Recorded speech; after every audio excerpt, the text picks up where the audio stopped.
So I've been trading 10 years and yes, I'm consistent. Yes, I make money, but I still have to deal with losses. They still sting. So in this, I'm just going to show you how I handle the losses and a few tips and tricks that are going to help you. So the first thing I wanted to talk about actually is Tiger Woods. And basically in this book called Best Loser Wins by Tom Huggart, Tom was sitting down with this golfer, sorry, called Luke something. I can't remember his name, but he was a golfer who golfed at the same time as Tiger Woods and was pretty up there. And Tom sat down with him and he said, Luke, who was the better golfer? And Luke, without hesitation, said, I was. But what made Tiger Woods stand out was his ability to reset, his ability to forget the last shot. Okay, if it was a bad shot, he could forget it and move on and start fresh. And it was that mental framework that basically made him better than everyone else.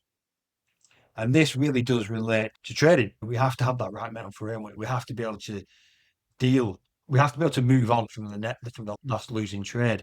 And if you can do that, trading becomes so much easier and so much better. To think about it this way, how much would your trading improve if you could forget about the last trade? Massively. So that is the real secret here. That should be like a aha moment. You should be thinking, okay, that is the secret. That's the holy grail. Obviously, other things are important, but that's the core nucleus of it all. Forget the last losing trade, keep yourself in a good state and move on.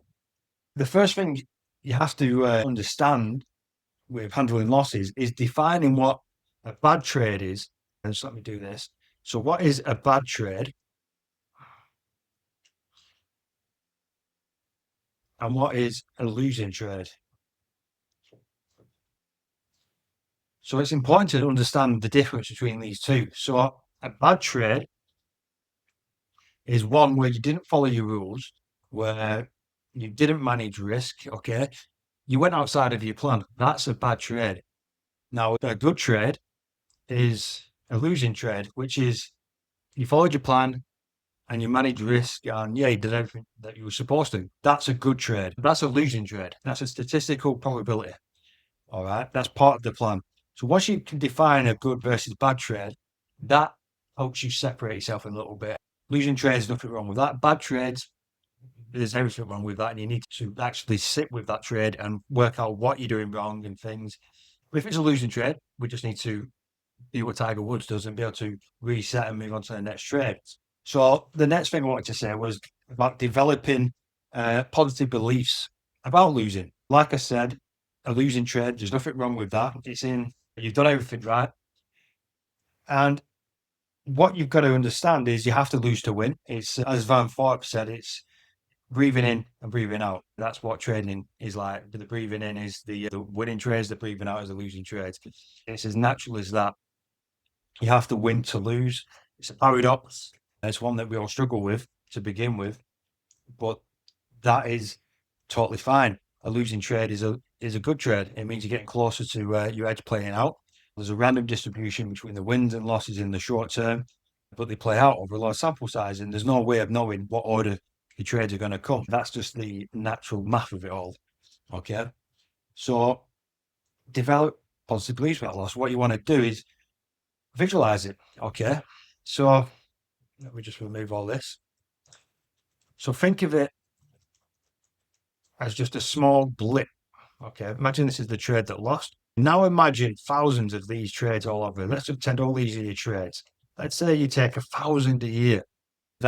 And you take 5 a day, 20 a week, 100 a month. I'm just getting a bit crazy with the numbers, but you can just, when you think in that perspective of all these trades, all right, you've got all these trades everywhere. That was just one little 0.001% of your whole sample size. It's nothing, it's meaningless. So that perspective can make you think, oh, bloody hell, it doesn't really matter. So keeping perspective is very important. So see it, it's just one little blip, okay, in that large data sample of trades. Okay, next up is learn and move on. So if you can learn a lesson from it, if you can gain some sort of data, brilliant. When you do that, you detach yourself from the outcome already because you're using it as a learning tool, something valuable. It's feedback. So try your best to learn from it, try and gain some edge out of it, and then put it to one side and move on. So that's just one thing that can help you try and learn from it. And then it's not a wasted scenario as well. I always find that helps. The next up is take a third person perspective. So basically, you can imagine watching yourself trading, imagine yourself standing behind yourself and replay and evaluate your losses. And what this can do is just identify certain areas that need improving, more on the psychological side of things. All right, how are you reacting? When you had this losing trade, what are you doing, and things like that. So that's a bit more leaning into what you can do to learn from your losses. So another one is don't let losing define you. A winning or a losing trade is not a reflection of you. So this is just something you need to be aware of, particularly on the language. A lot of traders, when they lose, they go, I'm a loser. I'll never make it. Why am I not good at this? Whatever.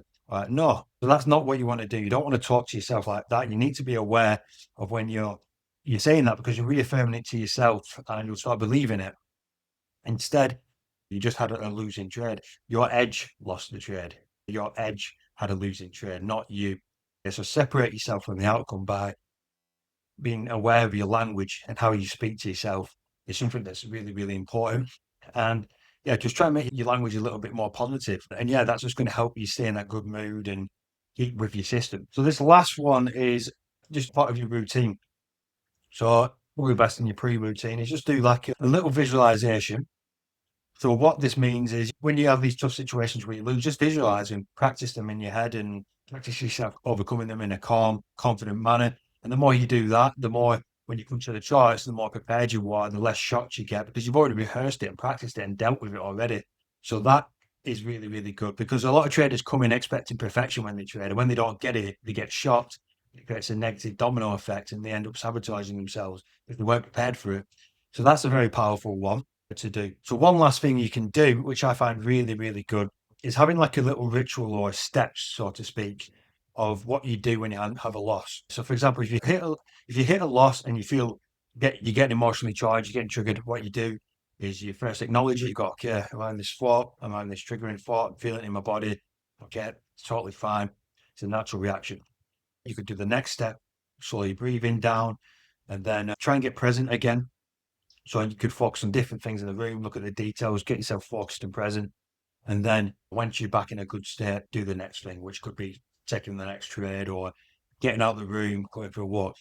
You can use any of them in order or just one or two of them, whatever works for you, but just create a little routine of what you do when you have a loss. So it could be acknowledge the loss, control your breathing, bring your focus back, and then move on. I hope that makes sense. So it's like the little mental model and steps that you can put in that work for you.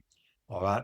I find that really, really does help. It's kind of like footballers and stuff when they come up to take a penalty, they'll have all these thoughts going through their head, like, what if I miss this goal? What if it saves it? What if I look stupid? Whatever.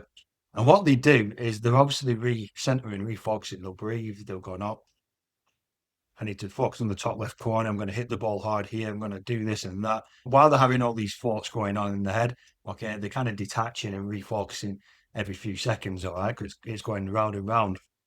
They're human, just like us.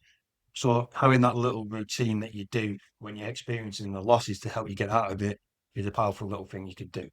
So there are the things that I recommend to help you with handling losses a little bit better. So I hope that helped. And if you did, don't forget to subscribe. I know a lot of you watch videos. I think there's a stat where it says 97% of people watch the videos, but they never subscribe or something. So make sure you subscribe if you want to see future videos and help you on this journey. Okay, take care. Thank you.